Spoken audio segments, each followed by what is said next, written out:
Assalamualaikum warahmatullahi wabarakatuh. Bagaimana? Sudah berdoa? Belum? Oh, kalau begitu, Bapak minta ketua kelasnya untuk pimpin doa. Ya, silakan. Alhamdulillah, terima kasih. Baik, semoga dengan kita buka pertemuan kita kali ini dengan berdoa bersama-sama, sehingga apa yang akan kita pelajari nantinya diharapkan dapat dengan mudah kita pelajari, kemudian juga dengan mudah dapat kita amalkan atau aplikasikan di dalam kehidupan sehari-hari, dan juga apa yang akan kita laksanakan pada kesempatan kali ini dapat juga menjadi nilai ibadah untuk kita semua. Amin ya robbal alamin. Ya, kalau begitu Bapak izin buka ya. Baik. Bismillahirrahmanirrahim. Alhamdulillahirabbil alamin.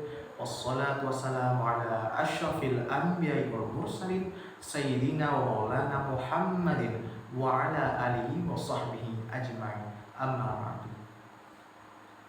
Alhamdulillah, bersyukur kepada Allah, pada kesempatan kali ini kita masih bisa dipertemukan kembali dalam keadaan yang insya Allah semuanya sehat walafiat, dan juga sehingga kita dapat melaksanakan pembelajaran kita kali ini, melanjutkan yang kemarin dalam keadaan yang semangat dan juga antusias. Kalau begitu kita absen dulu ya sebelum masuk pembelajaran. Oke, Bapak absen dulu.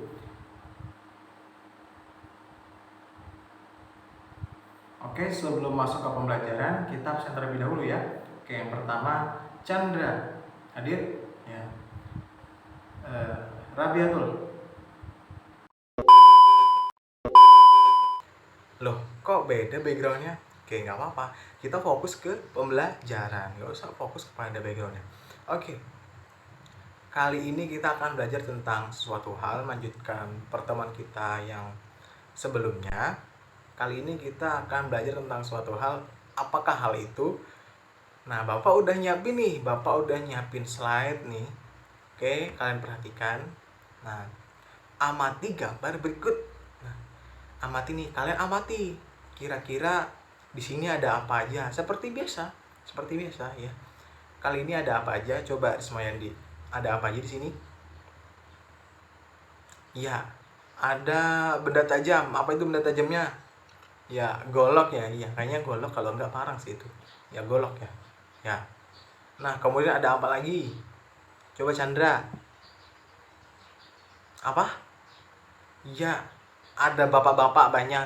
Nah, bapak-bapak yang menyembelih banyak. Terus apa lagi? Rabiatul, apa? Iya, ada sapi. Oke. Nah, di sini kita lihat ada yang menyembelih, kemudian ada hewannya, ada sapinya. Terus ada golok. Nah, lalu berarti kita akan belajar tentang apa? Iya, kita hari ini akan belajar tentang penyembelihan. Nah, lalu penyembelihan apa aja yang akan kita pelajari? Nah, hari ini kita belajar tentang penyembelihan dulu deh. Kalau misal nih, misal waktunya panjang, oke, kita teruskan ke penyembelihan kurban dan lain sebagainya. Tapi yang pertama kita akan fokus ke penyembelihannya dulu. Nah, kalau waktunya panjang kita sambung, kalau misal waktunya nggak cukup kita cukupkan. Lalu apa aja yang akan kita pelajari tentang penyembelihan hari ini? Nah, hari ini kita akan belajar tentang apa? Nih, di slide sudah ada. Yang pertama kita akan belajar tentang pengertian dan dasar hukum penyembelihan. Kemudian yang kedua belajar tentang syarat dan juga rukun penyembelihannya. Nah, kita lanjut ke slide berikutnya. Nah, di sini ada pengertian dan juga dasar hukum penyembelihan. Silahkan siapa yang mau bantu Bapak baca? Siapa? Iya, Rismayandi, silahkan. Oke, terima kasih Rismayandi. Ya, benar kata Rismayandi ya, sesuai dengan di slide bahwa penyembelihan itu di dalam Islam yaitu adalah memutus jalan makan dan minum. Ya, ini kaitannya dengan sistem pencernaan, kemudian juga sistem pernapasannya dan juga urat nadi, atau dalam hal ini yaitu sistem peredaran darahnya pada hewan yang disembelih dengan pisau atau benda tajam yang sejenisnya. Misal apa? Misal kayak golong, apalagi pedang. Oke, pedang boleh, yang penting tajam. Kemudian apalagi? Samurai boleh. Pisau, Pak, boleh. Ya kan, karena Tapi ya harus melihat juga, masa iya misal memotong unta dengan pisau, kan kasihan hewannya kelamaan.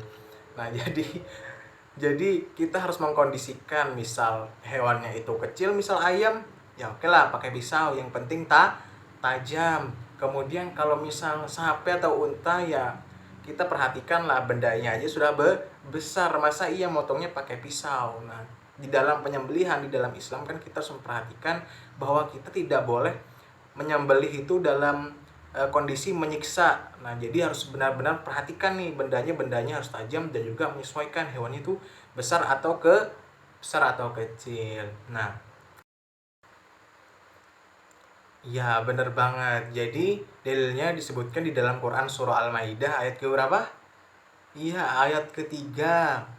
Nah, Quran surah Al-Maidah ini Quran surah keberapa di dalam Al-Quran? Berapa? Iya, 5.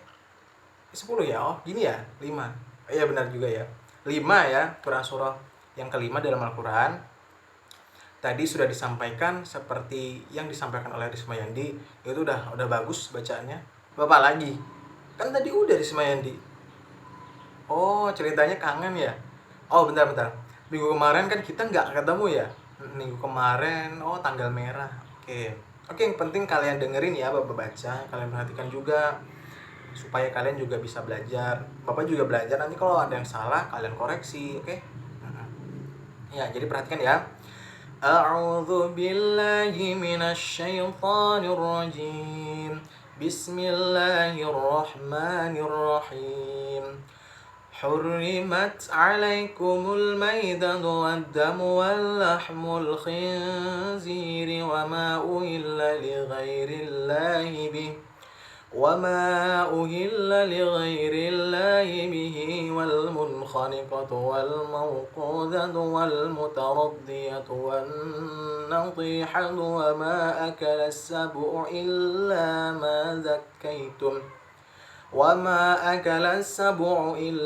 ما ذكيتم وما ذبح على النصب وأن تستقسموا بالأزلام. Allah, Sadaqallahul Azim. Ya, Quran surah Al-Maidah ayat ketiga. Nah, disebutkan bahwa di dalam Quran surah Al-Maidah itu diharamkan bagimu, siapa? Bagi kita ya. Bagi kita sebagai seorang yang beriman, dilarang kita untuk memakan bangkai. Terus apa lagi nih dalam ayat ini? Ya apa? Darah. Terus daging babi. Nah, itu tidak boleh. Itu haram, itu jelas. Itu ada tuh yang nanya, teman Bapak nih. Bro, hukum memakan daging babi itu apa, Bro? Ya Bapak jawab lah. Ya itu haram, itu udah jelas, daging babi kalau dimakan ya haram. Terus dia jawab, tapi kan aku Katolik. Nah, itu susah. Oke, lanjut. Nah, kemudian hewan yang disembelih atas nama selain Allah. Nah, itu juga tidak boleh kita makan. Jadi kita harus benar-benar nih memperhatikan bahwa ketika kita mau makan hewan atau daging atau makanan itu, kita pastikan bahwa penyembelihannya dilakukan sesuai dengan syarat, yaitu ada niatnya. Iya, minimal ya bismillah dengan menyebut nama Allah. Kalau enggak, nah itu jadi haram. Kemudian hewan apalagi? Hewan yang tercekik. Nah, tercekik itu bukan dicekik tapi nggak mati, maksudnya tercekik yang mengakibatkan dia itu sampai kayak mau mati sakratul maut, atau ya mati tercekik. Nah, kemudian terpukul. Nah, terpukulnya sama. Kalau misal terpukul gini doang ya nggak apa-apa. Maksudnya terpukul itu sampai menyebabkan dia itu kayak misal sudah mati. Nah, kemudian kita konsumsi, nah itu tidak boleh ya. Kemudian terjatuh, ditanduk, kemudian diterkam binatang buas.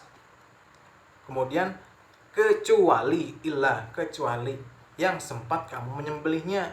Nah, misal dia sebelum mati masih sakaratul maut akibat situasi-situasi tadi atau situasi tertentu tadi yang menyebabkan dia sakaratul maut, dan kita sempat kita melihatnya kemudian kita sempat untuk menyembelihnya sesuai dengan ketentuan syara, maka itu boleh bagi kita untuk dimakan dan bukan haram hukumnya. Nah, seperti itu.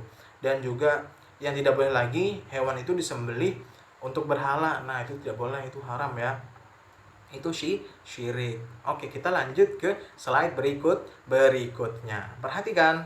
Oke, kita lanjut ke rukun penyembelihannya nih. Nah, di sini ada gambar nih. Kira-kira siapa nih? Ini salah satu ulama besar di mana di sinetron, bener banget. Sinetronnya sinetron apa? Izara apa? Iya, dunia terbalik. Ada yang nggak tahu? Nah, kenapa nggak tahu? Nggak ada sinyal. Oh, sama. Dulu bapak sering banget nonton, sekarang udah nggak ada sinyalnya, udah nggak nonton lagi. Siapa ini ustadznya? Ya, ini ustadznya adalah Ustadz Al Kemet. Nah, kalau kita kaitkan nih, kalau kita kaitkan dengan rukun penyembelihan, yang pertama harus ada apa? Kalau dalam menyembelih, gong. Oke. Yang pertama rukun penyembelihan itu harus ada apa? Harus ada yang menyembelih. Kalau nggak ada yang nyembelih gimana? Ya masa hewannya gini-gini sendirian, itu nggak lucu ya, itu malah jatuhnya jadi serem. Nah iya, jadi harus ada yang menyembelihnya, dan juga yang menyembelihnya itu harus sudah balik dan juga berakal dan juga beragama Islam. Supaya apa? Supaya ketika proses penyembelihan itu dilakukan sesuai dengan syara, dengan ketentuan-ketentuannya. Kemudian apalagi, kita lanjut ke rukun berikutnya. Oke, yang pertama ingat-ingat ya. Yang pertama harus ada orangnya, orang yang menyembelih. Kemudian yang kedua apa? Kita lanjut. Nah, rukun penyembelihan yang kedua harus ada apa lagi? Yang kedua, ya ini ada gambar sapi sama kambing. Berikutnya dipanggil berdasar absen. Kalian, Kak. Kambing. Oh iya juga ya, kambing. Gue sapi belakangan. Oke, kita lanjut ke fokus ke materi. Rukun penyembelihan yang kedua berarti harus ada apa? Ada hewan, ada hewannya. Iya. Orangnya ada. Oke, ini mau melakukan penyembelihan. Orangnya ada, kayak pisaunya ada, hewannya nggak ada. Ini salah satu permasalahan besar. Jadi kalau misal menyembelih itu selain harus ada orang yang nyembelih, harus ada hewan yang disembelih. Misalnya hewan apa aja yang halal buat disembelih? Ya, sapi, apalagi kambing, apalagi domba. Oke. Unta dan lain sebagainya. Ikan, Pak. Ikan nggak ada lehernya. Ikan beda ya, beda. ini beda, hewan yang beda. Oke lah, kalau sapi kan ada saluran pernapasannya. Nah, dari saluran pernapasan aja itu udah beda ya antara benda yang hewan yang di darat dan juga hewan yang di air. Hewan yang di air bernapas dengan apa? Ikan bernapas dengan insang. Nah, bernapas dengan insang itu aja udah berbeda. Nah, jadi kalau misal ikan itu tidak perlu disembelih. Bahkan kalau misal kita kan beli di pasar tuh hewannya udah mati, itu nggak apa-apa ya, karena emang nggak bisa disembelih, langsung aja. Terus apalagi misal belalang, Pak, ya. Nah, di tempat Bapak itu ya di Jawa itu belalang daun yang gede itu dikonsumsi. Dan itu nggak disembelih, itu juga berbeda karena itu termasuk serangga. Itu berbeda lagi tuh, pernapasannya udah berbeda. Karena apa? Serangga itu kan biasanya bernapasnya dengan insekta ya. Ya. Bapak dulu kan anak IPA juga nih Bapak nih. Nah, jadi ya tau lah sedikit-sedikit. Oke.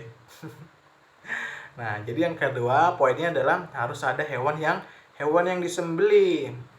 Nah, selanjutnya yang ketiga apa? Ya, ini ada gambar orang gini nih, berdoa. Nah, ya berdoa berarti kaitannya dengan niat, harus ada niatnya. Kalau menyembelih berarti niatnya untuk apa? Oh, misal untuk lauk nih, misal nyembelih ayam untuk bikin sop misal. Nah, niatnya adalah untuk dikonsumsi ya. Dan juga memperhatikan niatnya harus menyebut nama Allah dan juga bukan ditujukan untuk selain kepada Allah, karena ini syirik. Nah, jangan sampai juga misal kita menyembelih hewan nggak ada niatan, ya udah sembelih aja. Nah, itu bukan nyembelih, itu namanya membunuh. Tidak boleh. Artinya kalau misal menyembelih kita harus ada sebabnya. Oh, hari ini nyembeli ini buat acara asinan nih, buat dikonsumsi. Nah, itu niatnya berarti untuk sebagai konsumsinya nanti. Nah, seperti itu. Nah, selanjutnya yang keempat itu tuh ada panah yang warna putih. Perhatikan, panah yang warna putih. Siapa ada yang tahu? Ya, harus ada golok. Oke, sama seperti yang pertama tadi Bapak bilang, kita harus memperhatikan nih hewannya kecil atau besar atau gimana. Nah, kalau misal hewannya kayak ayam, oke lah, cukup dengan pisau itu cukup. Yang penting tajam, karena kita tidak boleh menyembelih dengan benda tajam yang tumpul. Itu kasihan hewannya, karena di dalam menyembelih di dalam Islam itu kita harus ada etikanya, ada adabnya. Nah, seperti itu. Misal hewannya sapi, ya jangan pakai pisau tapi pakai golok misal, tapi yang tajam. Samurai Pak, oke, boleh.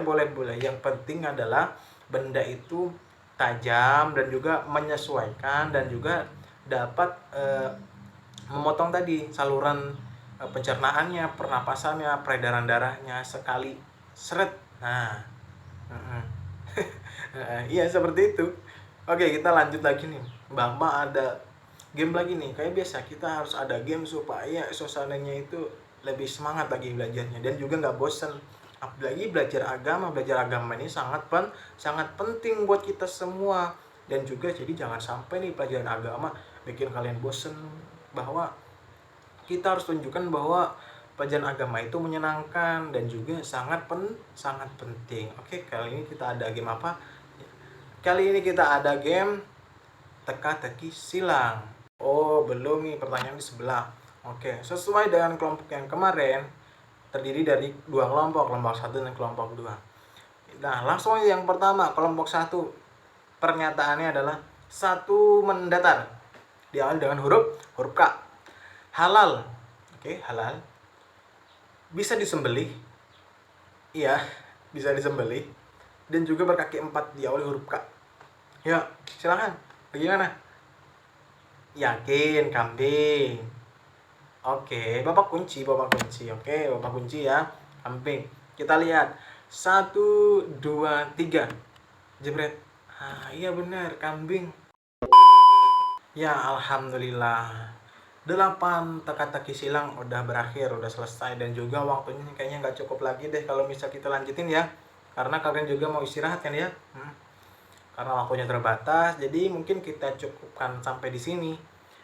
Kali ini tadi kita belajar tentang apa? Ya, kita belajar tentang penyembelihan. Kemudian kita belajar tentang pengertian dan juga dalilnya di dalam Al-Quran. Kemudian kita belajar tentang rukun dan syarat-syaratnya menyembelih itu seperti apa, yang sesuai dengan secara syar'inya seperti apa. Nah, pertemuan selanjutnya kita nanti akan mempelajari lebih dalam lagi yang lain lagi penyembelihan. Ada yang penyembelihan kepada hewan kurban dan lain sebagainya. Namun sebelum menutup, Bapak ada tugas buat kalian selesaikan di rumah. Nah, ini ada tugasnya, silahkan kalian catat. Oke, kalian catat dulu. Silahkan, udah? Oke, ini tugasnya. Nanti minggu depan Bapak minta satu-satu untuk menyampaikan pendapatnya. Kalian bisa cari referensi-referensi yang dapat dipertanggungjawabkan. Nah, kalian bisa hubungkan, nanti kalian jelaskan di pertemuan di minggu depan ya. Oke. Mungkin Bapak cukupkan sampai di sini. Semoga apa yang kita laksanakan pada hari ini dapat menambah pengetahuan agama kita dan juga dapat bernilai ibadah untuk kita semua. Oke, mari kita tutup pertemuan kita pada hari ini dengan bersama-sama membaca doa kafaratul majelis. Bismillahirrahmanirrahim. Amin ya rabbal alamin. Oke, baik, terima kasih atas perhatiannya. Bapak mohon maaf apabila ada kekurangan baik yang disengaja maupun yang tidak Bapak sengaja selama proses pengajaran. Semoga kita bisa lanjutkan pada pertemuan berikutnya. Baik, Bapak cukupkan sekian, salah hilaf mohon maaf. Akhirul kalam, wabillahi taufiq wal hidayah. Wassalamualaikum warahmatullahi wabarakatuh.